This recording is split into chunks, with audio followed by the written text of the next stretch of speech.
Доброго вечора, дорогі наші медоїди, дорогі наші глядачі. Раді вас бачити сьогодні. В цей такий осінній день під завершенням ми вирішили поговорити про книги, про те, що вічне, те, що цікаве. І от зараз ці днями ми знаємо, що от є знов чергові дискусії там про мову, і от такі речі. І от те, що я сьогодні писав в ФБ, тобто є люди, які вважають, що можна плекати українську мову, культуру, щось забороняючи, обмежуючи, а є люди, які створюють продукт цікавий, продукт, який дійсно люди хочуть читати, яким захоплюються. І для мене таким прикладом є Дмитро Білий, український історик, письменник і його романи. Сьогодні ми будемо говорити про два його романи, про Басаврюк 20 і Заложну душу з вашим улюбленим медоїдом, модератором, майстром на всі руки і просто хорошою людиною Олександром Чекмарьовим. Вітаю, Саш. Привіт. І нагадую на початку ефіру, що ми збираємо для 61-ї бригади, тобто ми знаємо, що вже був збір для неї, і думаю, що більшість глядачів знають, що сталося, тобто частина всіх цих речей закуплених була втрачена через удари по їхньому місцю розташування, і вони знову збирають, і я знаю, що більшість тих, хто буде дивитися, вже задонатили, але ті самі 5-10 гривень, навіть мінімальна річ, вона ролі не зіграє, і всі знають, яка зараз ситуація на фронтах, і розуміють, що нашим солдатам, офіцерам вже нема відки чекати підмоги, ні зсередини, ні з-за кордону, як тільки від нас, якби від українців, які є небайдужі. Тому, будь ласка, мінімально, хто скільки може, навіть символічно скиньте і допоможіть їм. Ну і взагалі вам нічого не вартує підписатися, поставити лайк, написати коментар під цим відео. І ми починаємо. У мене дуже така цікава історія знайомства з книгами Дмитра Білого і з самим Дмитром Білим. До речі, в нас, ми напевно закинемо потім під ефір, закріпимо коментар, в нас на каналі є відео про українську містику, яке я записав з Дмитром Білим. Ми з ним знайомі з 2016 року, коли він викладав в Українському католицькому університеті, я тоді навчався на магістерці, і це було дуже цікаво. Я вибрав його курс, він був по історії Донбасу, тобто від козаків там до батальйону Донбас, якось так назвали були цей спецкурс в університеті. І мені було цікаво, він сказав, що написав декілька книг, там щось про містику, і я от після, здається, першого навіть заняття в нього пішов в книгарню «Є», і побачив, що там дійсно от є книги, і собі вирішив взяти одну, так би мовити, на пробу, що ж з того вийде. І це була «Заложна душа». І я почав дуже вдало, можу сказати, тому що для мене це найкращий роман досі з усього, що написав Дмитро Білий. І от прочитав його, я тоді жив в гуртожитку Українського католицького університету. Там були такі порядки, що куратори, це так цікаво, я буквально перед ефіром прочитав у Фейсбуці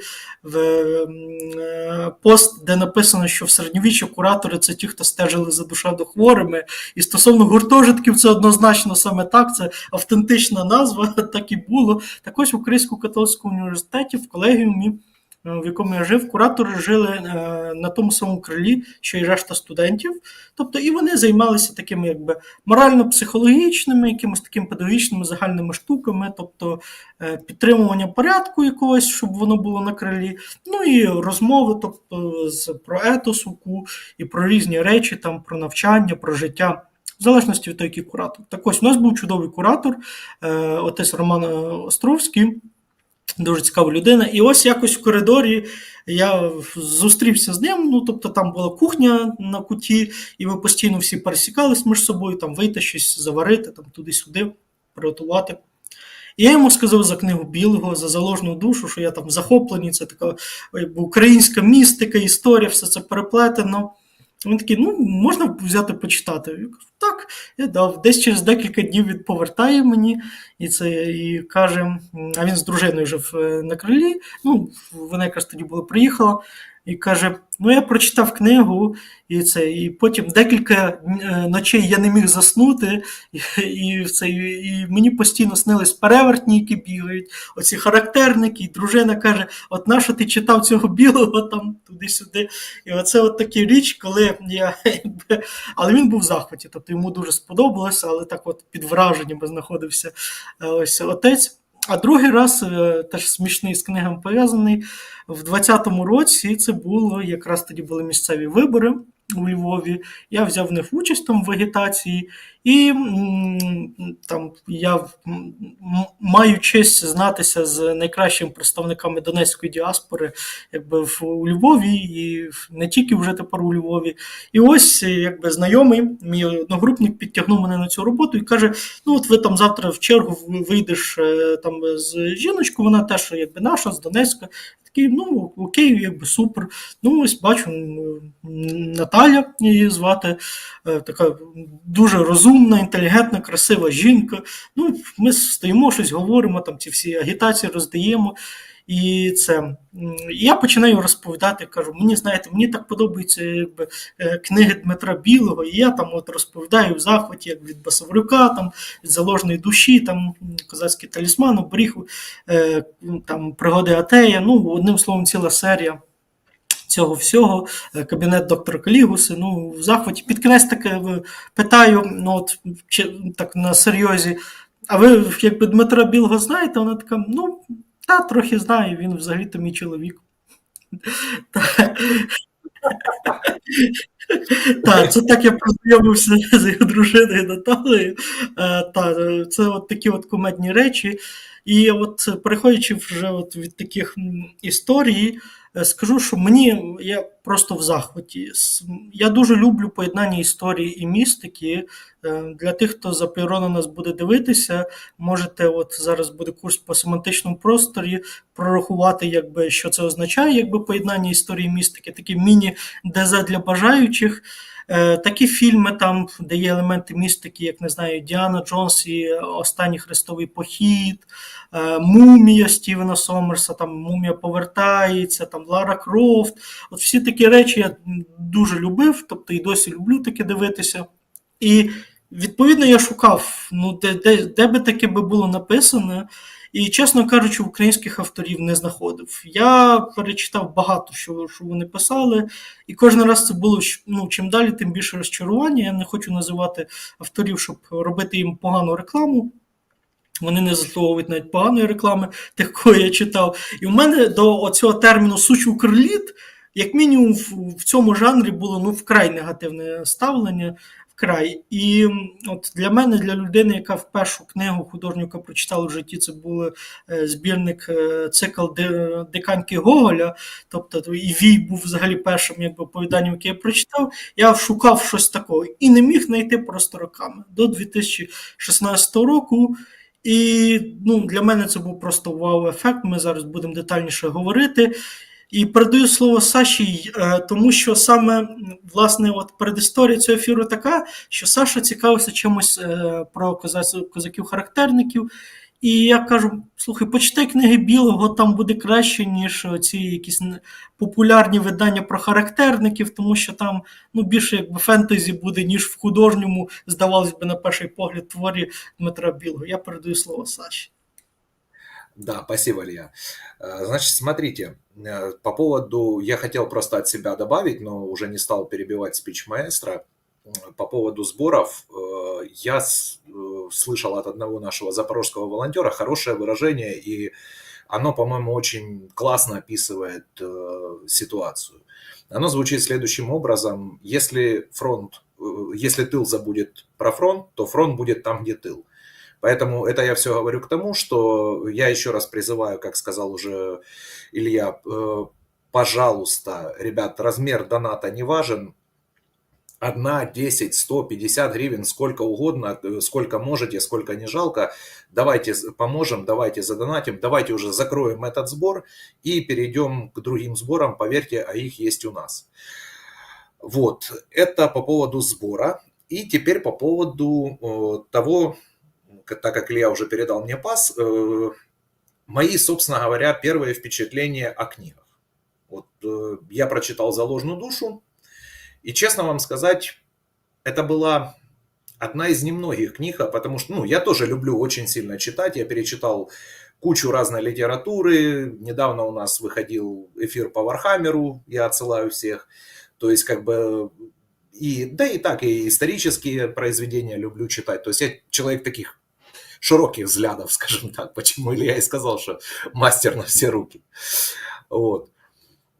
Но «Заложена душа» оставила во мне настолько неизгладимое впечатление, потому что, как я уже говорил ребятам, это одно из тех немногих произведений, которые ты читаешь, и ты погружаешься в события. Вот ты как будто сам там находишься, ты видишь этих казаков, там, ты видишь этих упырей, этих оборотней, ты ощущаешь, ну, я даже не знаю, как это описать, ты ощущаешь вот подсознанием вот этот весь там какой комедийность ситуации, трагизм там другой ситуации, там, ну, ты как будто живешь этим. То есть, ну, видите, даже у меня словарного запаса вот реально не хватает, чтобы описать всю эту палитру чувств, которую я испытал. Поэтому, пользуясь приветом, маэстро, мое почтение, романы просто восхитительные. И сегодня, я думаю, мы начнем все-таки с «Заложенной души», да, кратенько от себя скажу, прежде чем опять передать слово Илье. Значит, два романа, которые мы сегодня рассматриваем, «Заложена душа» и «Басаврюк-20», они охватывают очень широкий временной спектр. Временной спектр – это условно от ликвидации Запорожской сечи и до образования уже УНР и, по-моему, даже чуть дальше, то есть как бы до оккупации Украины большевиками. Поэтому что я для себя важного вот подчеркнул из «Заложенной души»? То есть мне, как человеку, проживающему, родившемуся, выросшему в Запорожье, проживающему в Запорожье, то есть мне близок вот этот вот запорожский дух, да, что называется запорожская идентичность. Мы часто в наших эфирах поднимаем вопрос идентичности, самоидентификации, и мы уже не раз говорили, что у человека их может быть несколько. То есть это может быть идентификация национальная, идентификация там, по месту проживания, региональная, да, там, и так далее и тому подобное. Так вот, что я заметил? У нас на Запорожье, вот теперь внимание, на Запорожье, как я имею в виду как территории, все-таки вот действительно сохранился тот дух, который описывает Дмитрий Белый ну, вот в этом своем романе. То есть вот этот дух дикого поля, этот дух вот этой атаманщины, дух свободы, это вот, я же говорю, я не могу это объяснить, это просто чувствуется ментально. Сегодня мы живем в достаточно дикой информационной повестке такой, которая меняется и прыгает как заяц каждую, не то что каждый день, а по нескольку раз на день. И запорожцы на все это реагируют с таким стоическим спокойствием, легкой иронией, типа, боже, что вы там, оставьте там. И на все попытки власти как-то вот, ну скажем так, прижать к ногтю, отвечают просто-напросто: слушайте, ребята, вам надо, вы и делаете, да, то есть такой вот дух непокори козацької, щоб я прошу прощения перед нашей аудиторией, всеруся не скорюся. И вот это все вот четко, конкретно описывает запорожцев, коренных, я имею в виду, которые здесь родились, выросли, прожили какую-то часть жизни. Это у нас в крови, что не говори. И начать я, честно говоря, хотел бы с того, что исторический период, и сейчас я передам слово Илье, рассмотреть первый исторический период, который там указывается, это времена ликвидации сечи и вообще вот что за ним последовало, да, на примере вот наших героев. Дякую, Саш. Я би трошечки зробив один крок назад. І для тих, хто не читав ще оці романи, сказав би, в чому з точки зору читацької, тому що от Саша показав, що от прямо це козацьке джерело, Білий попав в нього, але Твір має ще переваги з точки зору суто жанрових, і ці переваги їх можна назвати інтертекстуальністю або в літературному вузькому значенні постмодернізмом. Я зараз поясню, що я маю на увазі. Є постмодернізм як уявлення, тобто релятивності, відносності, правди і так далі. Це таке от широке масове свідомості. А є суто в літературознавстві. І в літературознавстві воно позначає інтертекстуальність. Це коли в тексті є частинки інших текстів. Колись один з моїх вчителів, дуже відомий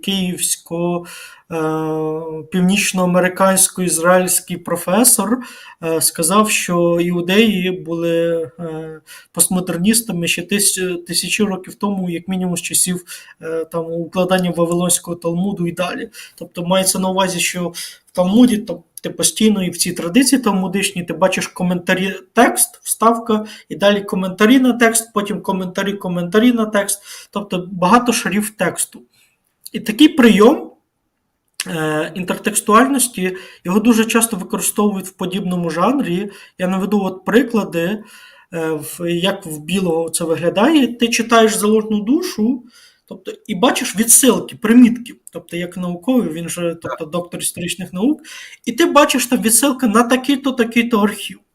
Потім далі я публікую такий-то, такий-то лист, тобто, і так далі. І воно виглядає настільки, коли ти перший раз читаєш, ти просто оцим прийомом читач занурюється, і в нього абсолютне відчуття довіри, тому що це ж якби це секретний документ, це не просто частина тексту оцього полотна створеного. І тут яскраві приклади, це, наприклад, Майкл Крайтон, він написав книгу «Пожирачі мертвих», її минулого року видало українське видавництво «Фабула», переклало.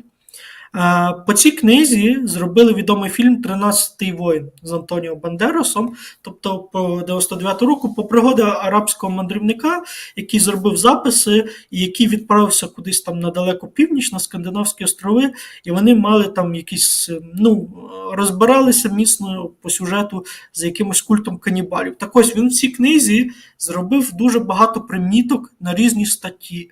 І коли книга перший раз вийшла, багато хто подумав, що це просто коментар на реальний рукопис Ібн Фадлана, який дійсно був зроблений.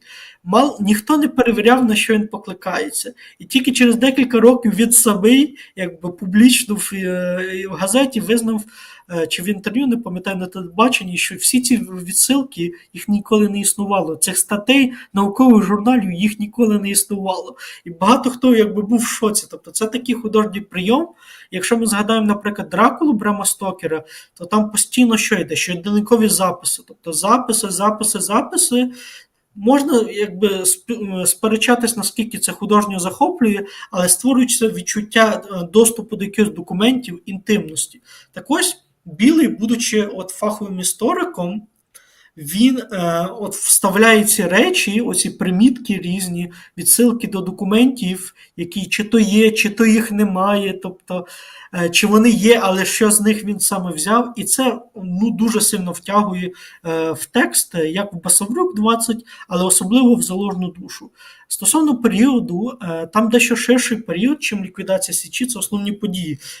Роман відбувається на фоні ліквідації Січі. Найраніші події – це, власне, 1670-ті роки, коли, здається, Дмитро Дорошенко. Тобто є там сцена, коли ось Дорошенко вже в своїй в столиці гетьманській, його оточили московські війська, і Самойлович приймає його, так би мовити, капітуляцію. Це одна з найсильніших сцен в романі. Це найраніший такий відрізок, можна сказати. Початок роману – це буквально після Полтавської битви йде, тобто події, і вже потім основний сюжет відразу по ліквідації Запорізької Січі. І це дуже цікаво, ця атмосфера теж, ну таки, оці постійні переходи в часі, вони не заплутують, вони насправді дозволяють краще зрозуміти те, що відбувається, і вони, скажімо так, вони їх декілька разів тільки за весь роман воно не збиває. Тому що є такі автори, які дуже люблять постійно кидати взад-перед читача, і читач ну, може просто загубитися. Тут це просто декілька вставок між іншим. Та й самий розмір роману не дуже великий, там 200 чимось, якщо це друкована книга сторінок. І от що ми бачимо? Оце, по-перше, атмосфера дикого поля, про яку каже Саша. Свободи, але це не просто свобода, це атмосфера свободи, яка розуміє, що цій свободі наступає поступово кінець. Тобто козацька вольниця поступово закінчується. Ми бачимо наступ цієї модерної сучасної держави в вигляді Російської імперії, яка от поступово захоплює, починаючи від першої сцени, де показано, тобто як більша частина вже старшини козацької, вона вже знаходиться в ореолі Російської імперії і вдає з себе вірних слуг государєвих. І ми бачимо це далі, коли от буквально від одного з головних героїв, який тікає з цією інформацією, тікає з самої Січі, якби поранений, ледве виривається. І що цікаво, те, що Білий не просто описує як якусь пригоду, він постійно бере метафоричні. Для нього містика не просто для того, щоб показати упирів і вовкулаків, так би мовити, заради упирів і вовкулаків. Оцей характерник чорнокнижник, якого він показує, і всі ці інші речі, прокляття, знов таки, оця чума, тобто це метафори і способи осмислення оцих помилок, які раз по раз повторюються. І я якраз хотів передавати тобі слово, тому що я би хотів, твоя думка мені цікава, ось ця сюжетна лінія пов'язана з прокляттям. Тобто, які в тебе були асоціації, уявлення, можливо, сучасністю, тому що там є, наприклад, одна з найсильніших сцен, от кажу, останній передаю слово, це сцена, коли оцей один з забув прізвище на «ви», шляхтич, що мав доньку, яка, власне, от з родовіду цього якби проклятого, і він повертається в місто, охоплений чумою, і йому кажуть там бургомістр і решта, що віддай свою доньку, там написано в заповіті, і ти врятуєш нас. А він їм каже, вас ніщо не врятує. Ви думаєте, кров'ю невинної дитини, якби викупити свої гріхи. І далі він переказує, а що ми робили тоді, що робили козацька старшина. І чесно кажучи, от я сьогодні читав оцей пост Олексія Арестовича про те, що не надійте, що прийде якийсь Арестович умовний там, чи неумовний і вас врятує, вас від вишневого Мартида нічого не врятує. Це для мене просто відгомін було буквально тих слів, які казав оцей, я не пам'ятаю, чи Войцеховський, чи як його прізвище. Войцеховський, по-моєму, був по книгі.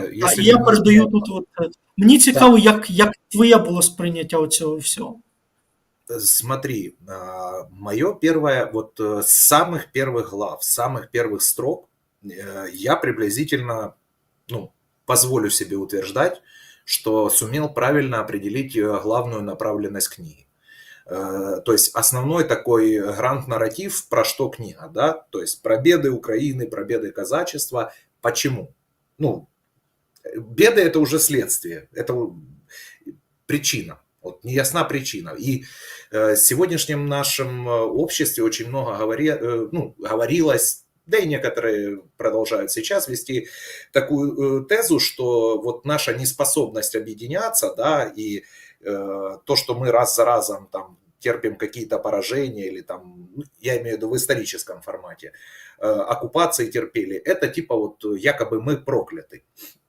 Так вот, проклятие предательства.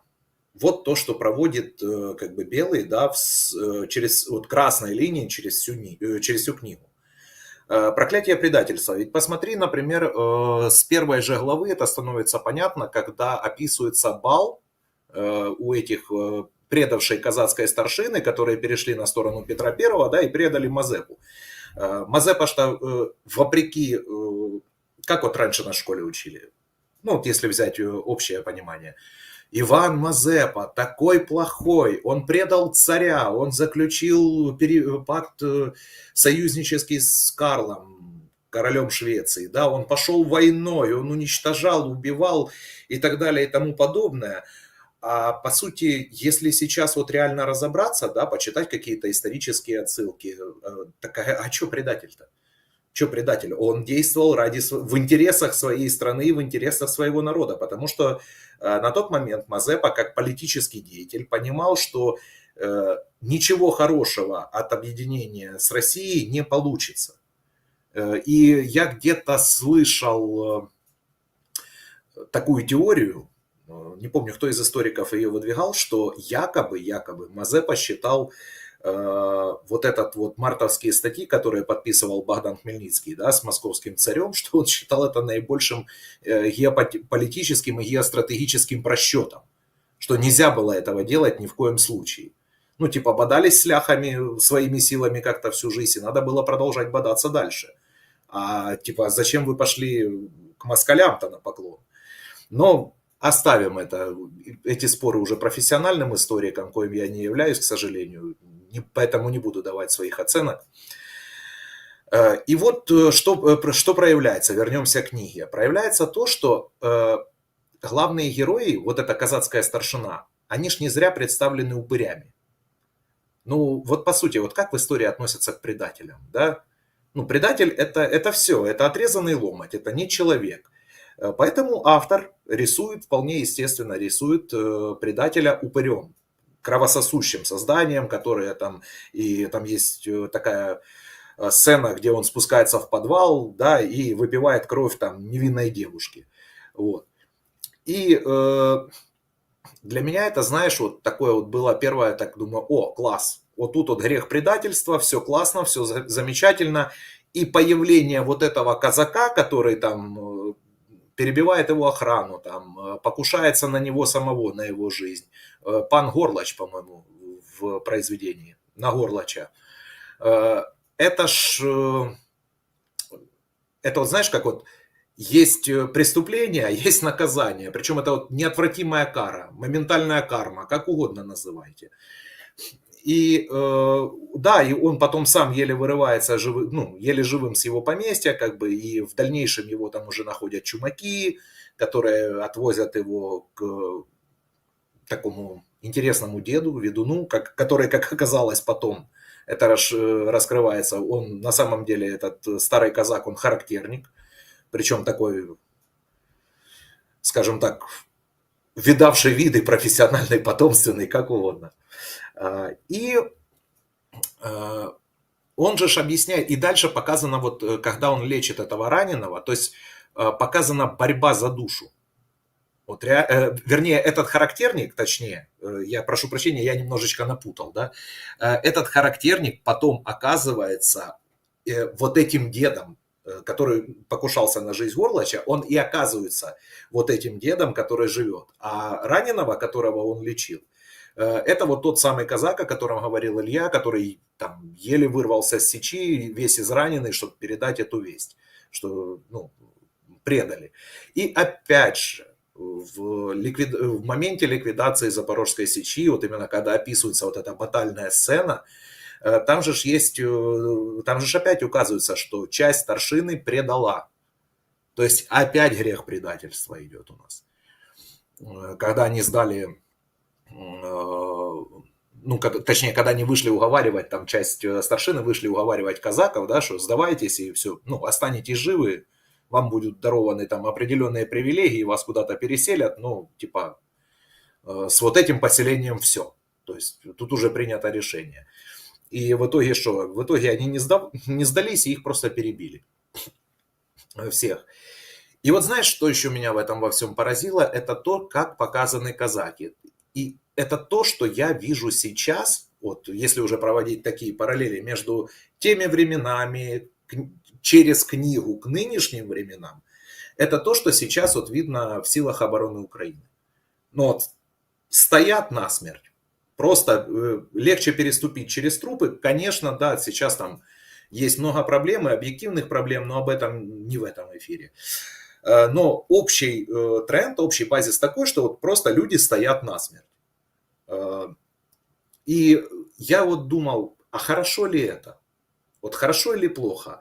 Я начал вот даже задумываться над тем, что а смысл было оборонять сечь, как бы, да, перед лицом, когда ты, ну, когда они ж понимали, что уже все, московское войско гораздо многочисленнее их, и им все равно придут гайки, как ни крути. И вот какой смысл было упираться? Не проще ли было там рассеяться, там, потом использовать там партизанские тактики? Но это, я говорю, это уже меня увели мои размышления чересчур. А потом я понял, для них было, знаешь, как вот важно сохранить себя, сохранить свой дух, сохранить свой образ жизни, сохранить свою землю. И они были готовы, что если им за это придется умереть, то они хотели бы это сделать вот именно здесь, и именно сейчас, именно на этой земле. Вот поэтому, как мне кажется, они вот в этом эпизоде, они уже как бы и стояли насмерть. И причем же, по-моему, коренной атаман, он же этому казачку, который вырвался, он ему говорит, ты должен передать эту весть, надо сохранить еще людей. То есть сказать дальше по сечам, да, ну, войску запорожскому низовому, да, что все, наша сечь пала. То есть, ну, московский царь настроен решительно. Точнее, Екатерина, московская императрица на тот момент уже. Вот, она настроена решительно. И дальше была вот то, что ты говоришь про переговоры, да, тут такой тоже достаточно трагическая сцена. Раскрывается судьба вот этого самого Горлача, который показан в первом эпизоде, да, и потом лейтмотивом проходит вообще через всю книгу. Он же, оказывается, был одним из гайдуков, из доверенных лиц, да, и он был такой вот, как я понял, он выполнял у тогдашнего гетьмана, он выполнял, что, ну, роль такого, знаешь, тень мастера, вот как бы сейчас это принято было сказать. Спецагента.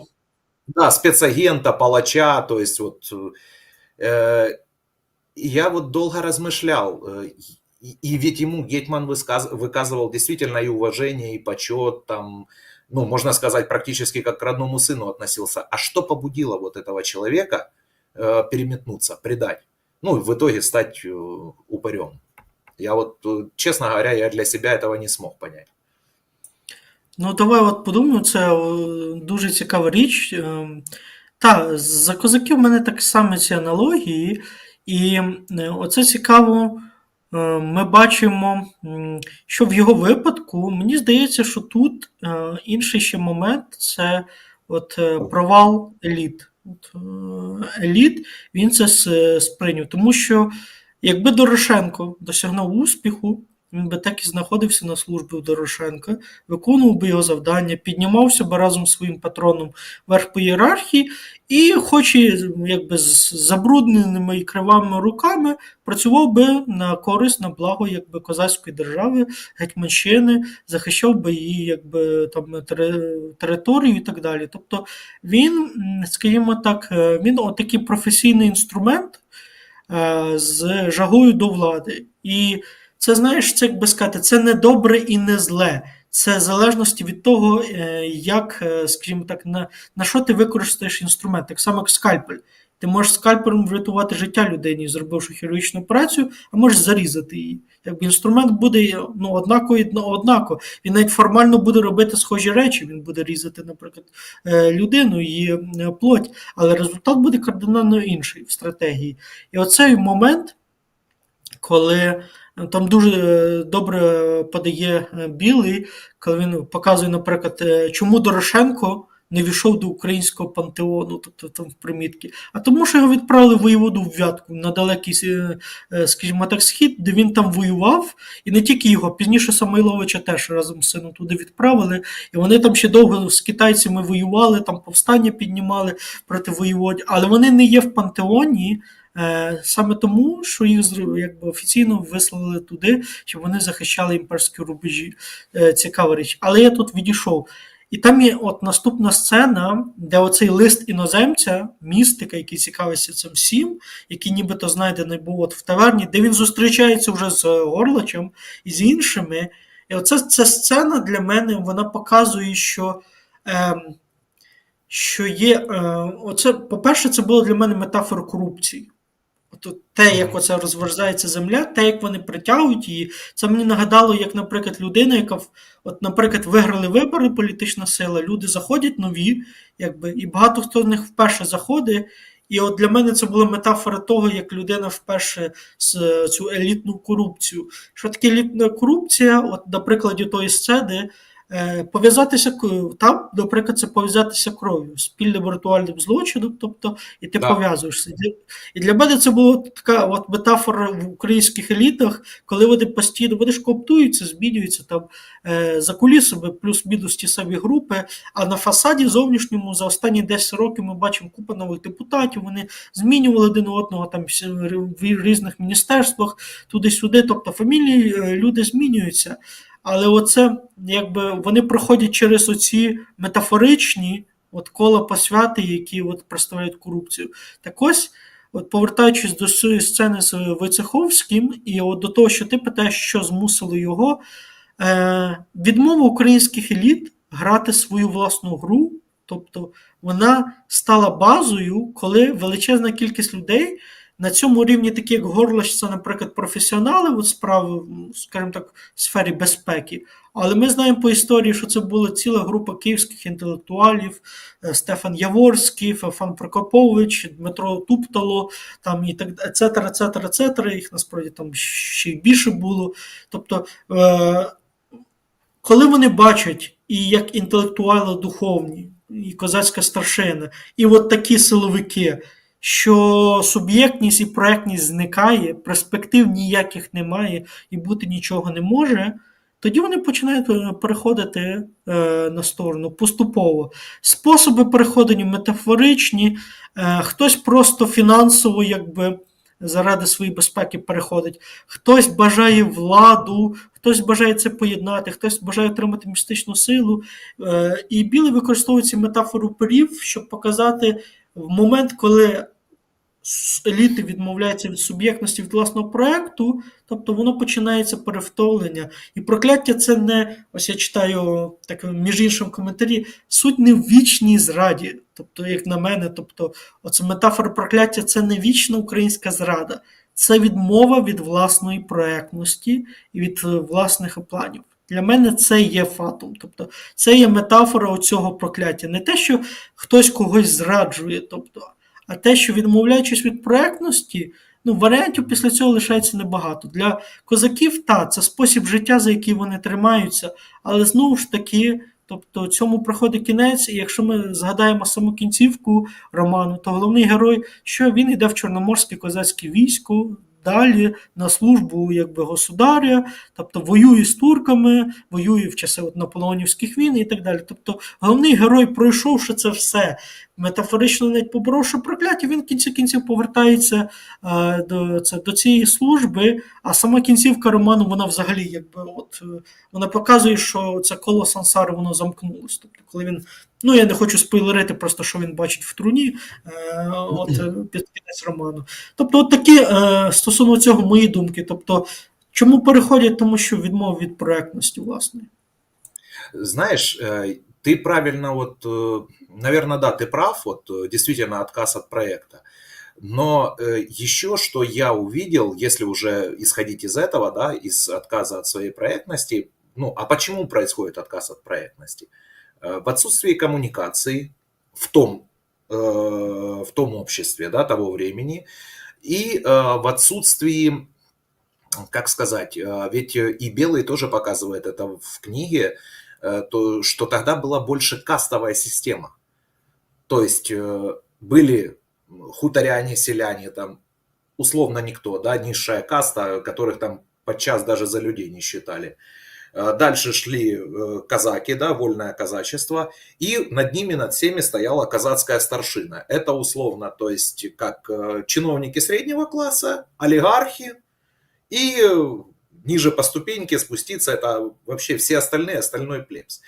И я подумал, что по сути эта структура нынешней украинской политики, да, сохранилась с тех времен. То есть ты правильно сказал, изменились фамилии, изменились времена, не изменились принципы.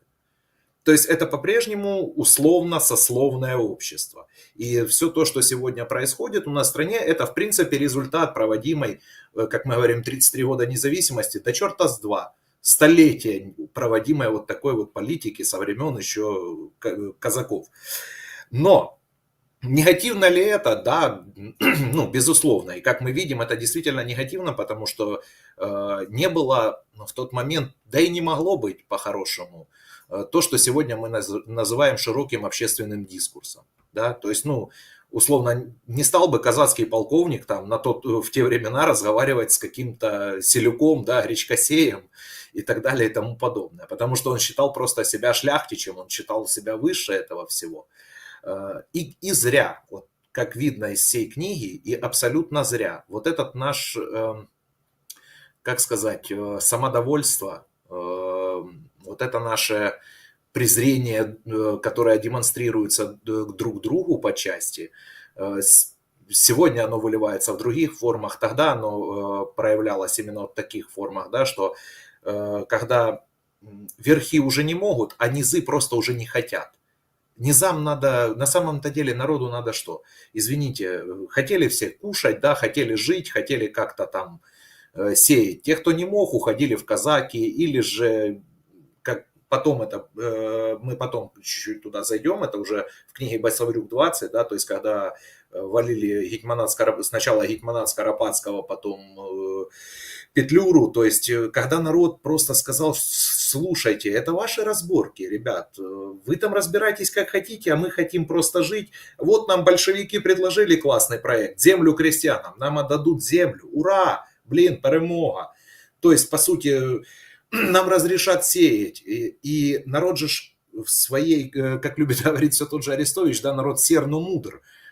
Но в данной ситуации народ не проявил мудрости, я имею в виду селяне. Потому что, как мы знаем из истории, когда пришли большевики, когда мы сами, опять же, отказались в очередной раз от своего проекта, выгнали Скоропадского, там, потом и позволили большевикам сюда зайти и оккупировать наши земли, это ведь не просто отказ от какого-то проекта, это же еще и, опять же, тот самый грех предательства. Получается, мы предали не кого-то. В данном контексте мы предали самих себя. И потом получилось, да, вот это голодомор и прочее, прочее. Короче, все, что случилось дальше, это всего лишь последствия того, що сказали ми з Ільєю. Так, я би тут, якщо ми так плавно переходимо, я би хотів зачепити Басаврюк 20. Дуже цікаво, одне з основних вісей, от сюжетних таких головних ідей, це поняття жаху історії. Воно дуже суголосне з ідеєю цього прокляття в заложній душі. Тобто в Басаврюку 20 воно оці є храми жаху, які будуються. І це колись, я пам'ятаю, в 2020 році під час карантину ми, сидячи в Стрийському парку, спілкувались. Я колись сказав Дмитру, що в мене таке відчуття, ніби один з таких храмів, десь там, умовно кажучи, на якомусь умовному Сихові у Львові побудований жаху і так далі. Там є, зараз ми ще повернемось до сюжету, але там є одна цікава річ, є сцена, коли теж, знов-таки, той самий прийом щоденних польського шляхтича з правобережної України, які от читають головні герої на початку, і там є в цих записах, що момент, коли вони знайшли отих, скажімо так, теж от цікаве, зло, що дуже важливо, зло – це не просто росіяни в білому, от дуже важливо зрозуміти, це дуже добре показує Басаврюк 20. Там момент, коли він зустрічається з цими злими, тобто, умовно кажучи, він показує, що вони постійно міняють. Для них радянський проект, хоча формально вони якби більшовиків представляють, для них це один з фасадів безчисленних. І там є сцена дуже потужна, в якій показується, в один момент вони починають говорити за революцію там, і так далі, за оці сцени, там, далі щось там за партію, там, якби виконання норми, а потім там, на цю річницю незалежності України, там, так далі. Тобто той самий якби, сутність, та сама така, якби, субстанція, вона просто використовує всі ці гасла популістичні заради підкорення собі. І це от ідея жаху історії, от вона тісно пов'язана з тим, що ти кажеш, народ, який просто ведеться на ці гасла, але ті, хто кажуть ці гасла, вони ж, от в Басовику Они 20 так добре и видно, так? Вони не вірять, для них це просто слова. Оце так само, як от зараз багато людей, коли от не розуміють, коли оці всі речі там якби за мову їм закидують і так далі. Люди, яких їх просувають, вони взагалі не те, що не вірять, їм настільки глибоко начхати на це все. Там один з відомих очільників західноукраїнських міст, який зараз так якби рупор цих всіх речей, скажімо так, ну всі чудово знають. У мене є один знайомий, який, скажімо так, має друга очільника іншого міста, трошки західніше за Київ, скажімо так. І він казав, що зараз уже просто схема, якби ти даєш відкат і тобі дають якби зробити, вона не працює. Ти маєш ще щось сказати і зробити за мову. І тільки тоді корупційна схема запрацьовує. І це, як на мене, був ключ до розуміння того, чого це раз по раз ці штуки закидуються. Так ось, люди, які це все провокують, їм начхати на українську культуру і мову. Вони це використовують для того, щоб отримати свій ресурс. І от Басовику 20 дуже добре видно, що ці всі сили, тобто їх мета просто досягнути свого, отримати своє, ну в книзі це таке енергетичне задоволення від жаху, від страху. Якщо перенести цю метафору, то це просто отримати своє, тобто від якихось банальних ресурсів, яких ти можеш вижити. І от теж цікаво, там різні події йдуть, події періоду 1920 рік, от коли от вони знаходять оце помістя з щоденником. Знову таки от всі ці упорі там є, потім 20-ті роки, Німеччина. От воно це все постійно відбувається, до речі, дуже цікаво, тобто як такий своєрідний детектив. І ми бачимо, що знову таки оце прокляття жаху історії, воно проходить аж до там кінця 40-х років, на яких оце все закінчується. І коли для мене одна з найсильніших сцен в книзі, це коли Голодомор на Кубані, тобто початок 30-х років, це вже майже самий кінець, там де от долі тих, хто пішли в цей храм. І от у цього кубанського козака, який повернувся назад на Кубань, і от бачить те, що там сталося, бачить, як один з їхніх в станиці перейшов на бік більшовиків і допомагав морити інших. Власне, опять же от, предательство. Опять же предательство. Так, на фоні цього всього, ну і тобто, як він там потім скінчив і так далі. Це от, знову таки, це от наслідок всіх цих речей, про які Саша тільки що казав. Але знову таки тут варто зрозуміти, люди не зраджують просто так.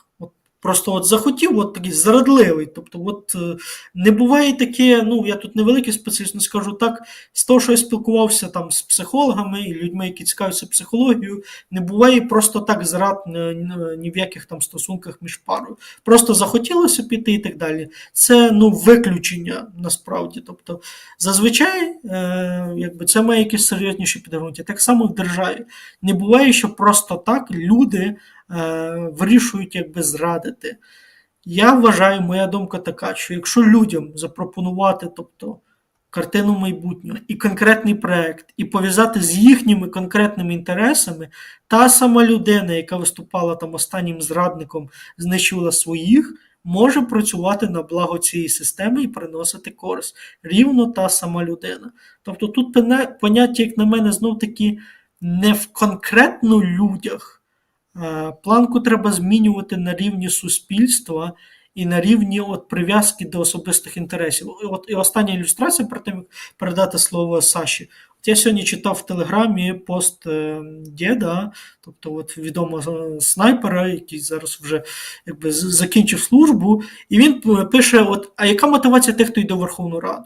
І коли люди йому кажуть, просто я хочу зробити щось дуже добре, там корисне і так далі, він каже, все, якби, до побачення, я все зрозумів з цю людину. Но коли людина каже, у мене, наприклад, є бізнес, я хочу розбагатіти, але при цьому принести користь державі, я можу створити продукт, який дешевший, ніж по ринкових цінах, він каже, о, це я розумію, це річ, з якою можна мати справу. Власне, про це я говорю, це є проектність, в яку ти, коли ти прив'язуєш, і людина бачить, як може свій конкретний інтерес, наприклад, розбагатіти, розвивати бізнес, прив'язати і до загального блага, це і є те, що от називаю проектність. Це є ці речі. Якщо немає проектності, то, можливо, та сама людина, яка це збиралась зробити, вона буде брати участь в корупційних схемах, ну, допоки країна існує, допоки є хоч якісь ресурси. А потім візьме і вийде. Та сама людина, це може бути в обох Да. випадках. От я передаю слово. Ты знаешь, это вот тот тезис, который я всегда, в принципе, отстаивал, который хорошо бы нам понять всем. То есть я сейчас не говорю только там, да, там нашим чиновникам или кому-то еще, а вообще всему украинскому обществу, что благо персональное, личное, наступает тогда, когда есть благо общее. То есть, ну вот условно, когда богатая страна, и мы это видим на примере там американского общества, там, ну, давайте уже по странам, да, там Америки, Швейцарии, вот, кстати, Швейцария даже лучший пример, там, я не знаю, Германия, накидайте там еще где в странах так вот мощная, Сингапур, да, Южная Корея, то есть мы видим, когда есть благо общее, то в принципе, ну, каждый человек счастлив. А степень его богатства зависит лишь от него самого, да, то есть от прилагаемых им усилий к этому. То есть и понятно, что если ты ничего не делаешь, под лежачий камень и коньяк не течет, извините, то есть то у тебя ничего и не будет. А если ты хотя бы что-то начинаешь делать, ты как-то начинаешь развиваться, крутиться, то, естественно, у тебя заходит больше денег. Но тут еще вот в чем момент. Это же все неразрывно связано. То есть страна, система дает тебе шанс на то, чтобы ты подымался лично, богател там, развивался, как угодно. Но когда вот есть вот эти смыслы, когда есть вот эта система, которая дает шанс тебе, то ну как-то появляется мотивация. Вот появляется мотивация действительно это защищать. А когда ты постоянно каждый день слышишь, что ты только должен,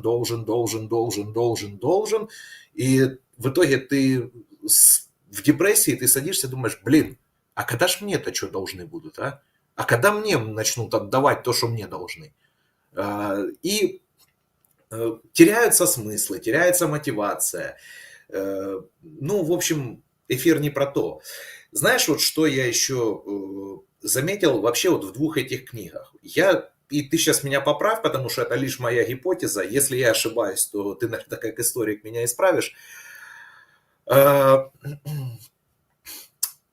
вот миграция казацкого проекта, вот этого казацкого духа, то есть то, что мы сегодня называем инклюзивным, да, широким проектом, как она мигрировала из дикого поля, то есть восток, юго-восток, уже туда даже на запад. Там есть вот несколько таких сценок, да, где он описывает, что уже там потом дошло и до восстания Ивана Гонты, там вскользь так упоминается.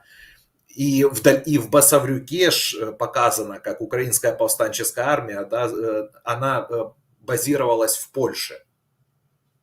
То есть там Польша, Германия, то есть там были ячейки. И география действий уже в Басаврюке показывается совсем другая. Если в заложенной душе это было преимущественно Украина, Надднепрянщина, и лишь в конце там затронулась и то так поверхностно Турция и Франция, да, то здесь уже география шире. Здесь не ограничивается только территория одной Украины, современной Украины, я имею в виду. Здесь уже идет и территория Польши, и территория Германии, и территория Австрии, куда они приехали доставать, вызволять вот эту вот ведьму нашу. И потом, да, конечно, они опять вертаются назад, да, вертаются в свою неньку, в Украину. И вот финальная сцена в Басаврюке, честно говоря, когда я ее читал, ну, я вот серьезно, я сейчас не иронизирую, не утрирую, я фактически сдерживался, чтобы не заплакать. Потому что настолько трагичная судьба главных героев в разные времена. И вот честно, настолько, я же говорю, я эту книгу читал не только глазами и мозгами, что называется. Я ее буквально прожил. Вот, впитал в себя, ощутил. И мне настолько тоскливо стало. Ведь там вспоминается и Волынская трагедия, и там вспоминаются, указываются, да, и уже после Второй мировой войны, Акція Вісла. Там. да, акция Висла, да, то есть как это все происходило и как закончили жизнь герои, которые опять же прошли через, побороли вот это проклятие, разрушили этот храм страха, то есть, ну, вроде бы казалось бы, что на плане духовном они победили, вот они уже победили всех своих врагов, что и вот-вот, ну вот же ж должно произойти, вот ты читаешь такое, вот же ж должно произойти избавление от вот этого древнего, то, что называется, украинского проклятия, да, и вот сейчас же ж должно все хорошо там зацвести, вишні, там садочки розпуститься коло хаты, а оно не происходит. Наоборот, приходит еще большее зло. И вот ты знаешь, я почему задумался, потому что, наверное, люди не смогли остановиться. Причем, ну вот, как сказать, со всех сторон. То есть не смогли остановиться на тот момент поляки, не смогли остановиться на тот момент коммунисты. Потому что каждый имел свой проект, четкий, конкретный свой проект. А вот украинцы опять показано отсутствие полностью своего собственного проекта. Вернее как, он был, но он был загнан, то, что сегодня називається в землянку УПА. Да? Боремося до останнього, там всі навкруги вороги и так далее и тому подобное. И вот знаешь, мне кажется, вот в книгах это четко и показало, что в итоге и привело к краху на тот момент, к краху сопротивления. И я вот сейчас читаю чат. Да, кстати, нас слушает и моя дочка в том числе. Доченька, привет, зайчик, я тебя люблю. Передаємо вітання. Папа вас любит. И я вот читаю, у нас наши медоеды реагируют. Да? Вот Таня Гукала пишет, это она отсылочку к тому, что общее благо, да, что общего блага не существует, есть только высшее благо. Ну, возможно, тут я не буду спорить, как бы там, как угодно назовите. Для меня это общее благо, я имел в виду в формате страны, да, как бы отдельно взятой. Может быть, действительно, там, его не существует, но тем не менее. Да, Ілля, Так, я би хотів висловити свої думки з того, що ти казав. Так, перше, це те, що географія, дійсно, от відчуття, вона йде, скажімо так, в центр України, тобто там, і потім далі на захід, від Кам'янця-Подільську, там далі і далі до Галичини, і навіть до Закерзоння, так званого.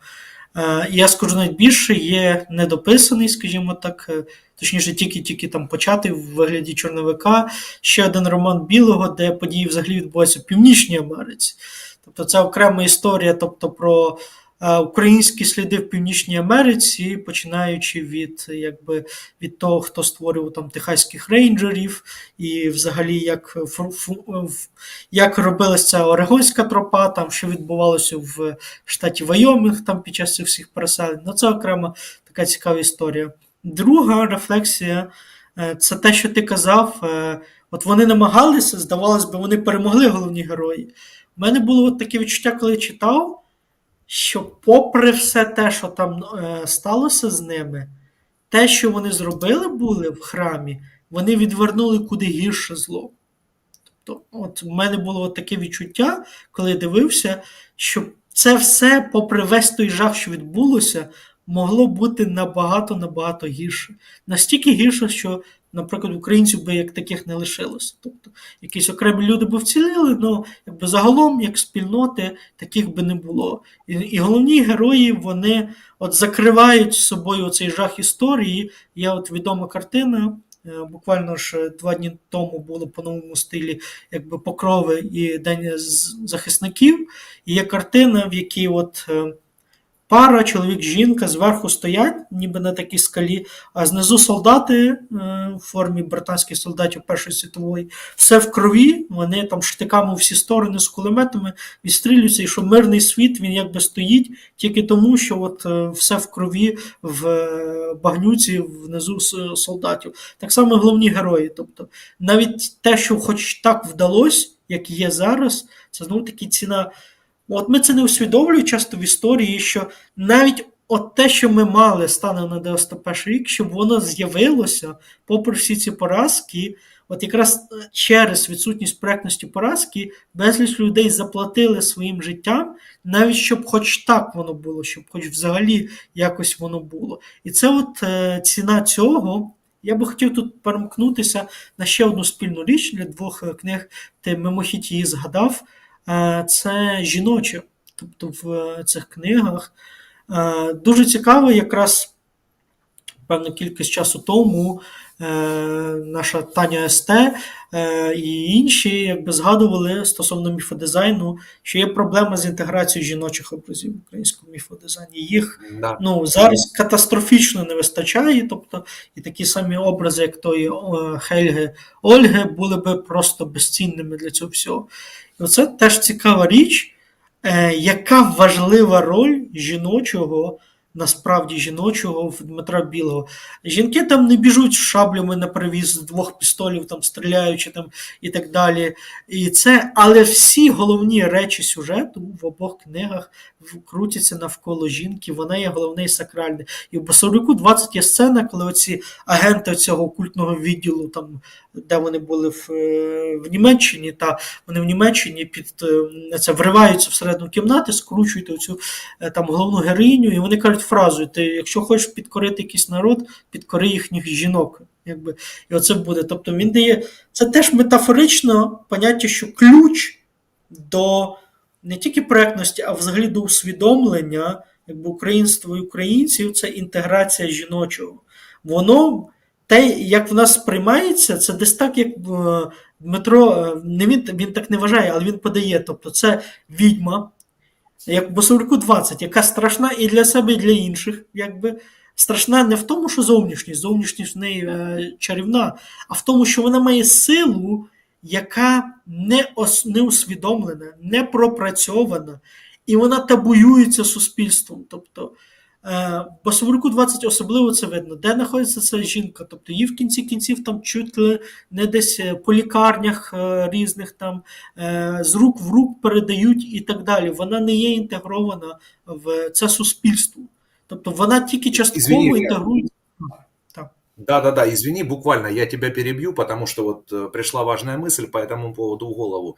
Ты ж смотри, они ее запирают в психлечебницу, по сути, ну давай так, скажем, культурно, в пансионат. Почему? Потому что в образе вот этой Екатерины показана, по сути, сильная независимая женщина. Да, она не понимает, откуда у нее эти сверхспособности. Да, она там, ну скажем так, многого не осознает, не понимает вообще, что за ней охотятся-то.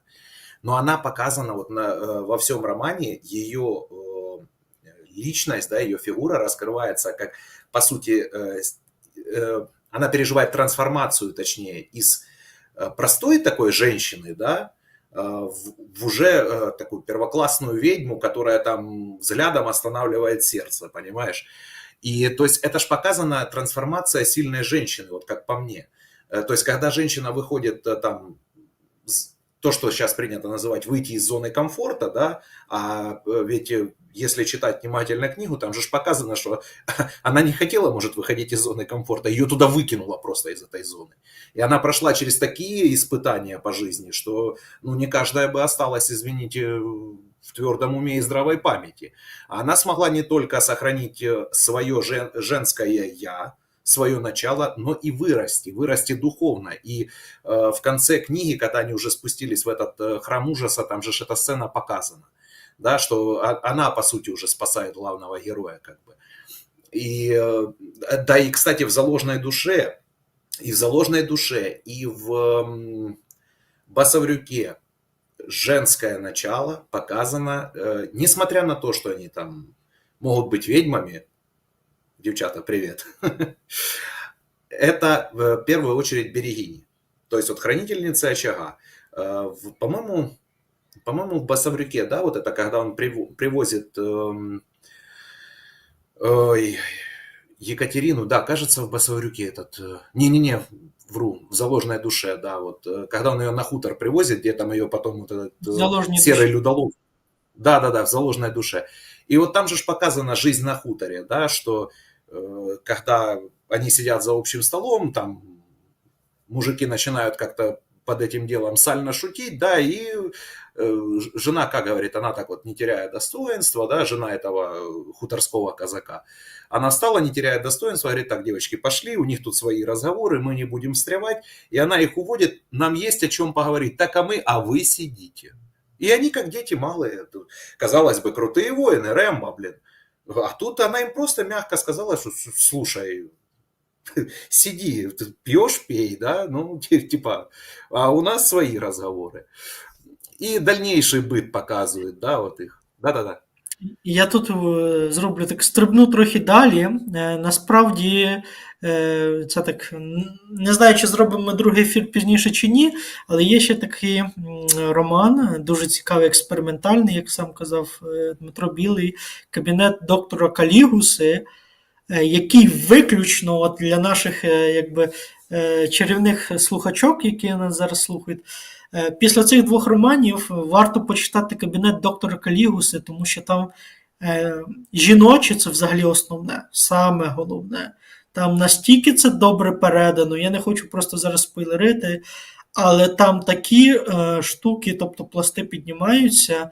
Тому так, це дуже важливі речі, і без інтеграції цього, тобто без інтеграції жіночого в українське, без проектності, буде вічне це прокляття. І буде потрібно прокляття, воно буде постійно вимагати людські життя і людські душі, якими закривати ці всі речі. І варіанти тут два, тобто зняти прокляття, як то кажуть, вихід знаходиться там, де вхід. Тобто, зняти прокляття можна тільки знявши причини і передумови, про які ми казали. Без проектності, без інтеграції того, що знаходиться в тіньових аспектах, заборонених аспектах українського суспільства, ну, результат буде один і той самий. Він дуже добре показаний в цих романах. Тому думайте, як каже живий класик, і не один. И от себя хочу добавить, что, по сути, вот как бы кто бы что ни говорил, там, да, мистическое проклятие Украины, вот я думаю, мы сегодня с Ильей рассказали, да, и с помощью этих двух книг, с помощью там образов, аллегорий, метафор, там показано, что не в каком-то мистическом проклятии дело-то. Нас не прокляли какие-то высшие силы или что-то еще. Мы прокляли сами себя. Мы прокляли сами себя исторически через предательство. Через предательство самих же себя. Через отсутствие субъектности. Через отсутствие своей проектности. Поэтому если сегодня мы хотим выжить, нам надо срочно повышать, срочно строить свой проект, осознать свою проектность, и через это мы уже поднимем уровень своей субъектности. А все, кто мешают в этом деле, да, те, которые вносят вот эти вот раздраи, расколы в украинское общество, по сути, должны быть из этого проекта выкинуты, без малейшего сожаления выпаланы как сорняки. Потому что все те, кто пытаются нас разъединить сегодня, это суть враги Украины и украинского общества. Кем бы Це они ни метафора, прикрывали. я на секунду переб'ю тебе, це метафора, Да. власне, тих самих упорів з двох Да, романів. да. Это вот те самые упыри, это вот те самые темные агенты, да, которые были показаны, которым пофиг, сегодня они в вышиванках, завтра они оденут там бескозырки, послезавтра они оденут треуголки и будут кричать одни и те же лозунги, но им в душе плевать на вас. Сегодня они кричат там мова, тільки мова, а чому не державною там и так далее и тому подобное. Завтра они будут прекрасно говорить там условно по-русски, или по-американски, или по-польски, куда они там убегут. И будут говорить то же самое, те же самые смыслы, те же самые нарративы. Потому что внутри у людей нету ничего. Нету ничего, что было бы им свято. Вот и все. Поэтому сегодня как бы мы так прошли две книги вскользь, но я так думаю, что не последние. Вот у нас пишут наши медоедки, что хотели бы рассмотреть еще эти две книги с точки зрения женского начала. Так что, девочки, когда вы их прочитаете, пожалуйста, делайте женский эфир, разбор книг Белого. Я Ми з думаю, это великим будет... інтересом будемо слухати і коментувати його. Да-да-да, и я точно так же, как Таня СТ вот тут пишет, я точно так же приду и напишу: «Я несу спички». Вот, ладно, это шутка. Ну что ж, спасибо, что смотрели, спасибо, что слушали. Мы не стали сегодня копать глубоко, потому что это привело бы к спойлерам. А мы хотим, чтобы люди, те, которые нас посмотрят, сами прочитали эти книги, потому что это действительно достойное чтиво. И сами сделали свои выводы. А потом, вполне возможно, задавайте нам, кстати, в комментах вопросы под этим видео. Если, когда прочтете или если вы что-то не поняли, пожалуйста, пишите вопросы, мы постараемся на них на всех ответить. Подписывайтесь на канал Медоедов, ставьте лайки, становитесь спонсорами, если вам нравится то, что мы делаем. Ну и не забывайте, если тыл забудет про фронт, то фронт будет там, где тыл. Поэтому еще раз призываем поддержать сбор для 61-й бригады. Ну и, наконец, несите мед. Спокійного вечора всім.